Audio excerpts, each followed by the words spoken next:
What is the CIA supposed to do? It is supposed to protect the nation of America from all enemies, both foreign and domestic. What happens when you run out of foreign enemies? Imagine having an army that's this huge, an army, a navy, and an air force that is this huge machine that is a country in and of itself, is multiple countries worth of humans, technology, and resources in and of itself. And you've built this up over decades, and you don't have anybody to bash your toys against with. You don't have any other armies who can even come close to fighting with you. Imagine if that were the case. Imagine if the war was won. Imagine if the war was locked up, maybe in the late 80s, the early 90s. That race to have the biggest and most amount of weapons was won several times over. Imagine being the wealthiest nation on earth with all that force and all that power. What would you do next? Where would you, if you'd already locked up the external chessboard, would you not start looking to the internal chessboard? They know all this, they've planned ahead for all this, and they're trying to find a way to keep control of this machine that's no longer representing the will of the people. That absolutely is in direct opposition to the will of the people. It's no longer about protecting a nation and uplifting a nation of humans. It's just about maintaining control. They know very well that if that nation of 330 million people wakes up to what is being done to them, that their days are numbered. They don't have the capacity to stop them. What is more efficient? Is it to kill your enemy? To make all your bullets hit all those humans and kill them stone dead? Or is it more efficient to just make it so that your enemy doesn't even want to pick up weapons and fight at all?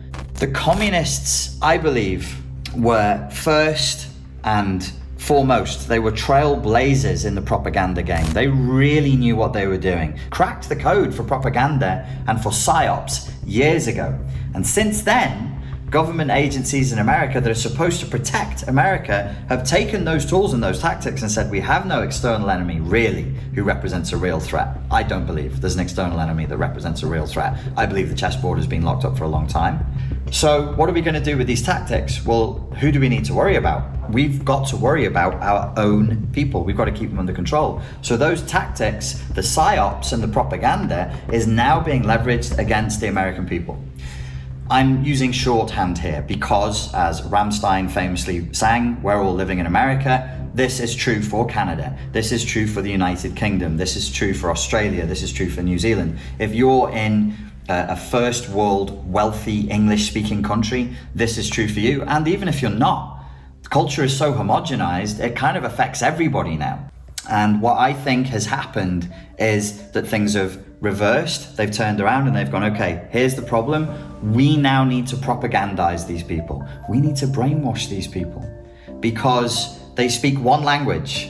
They share pretty much one culture. And if they choose to rebel, and they might, because historically they have, that's what America was built on. One great rebellion against who? The British Empire.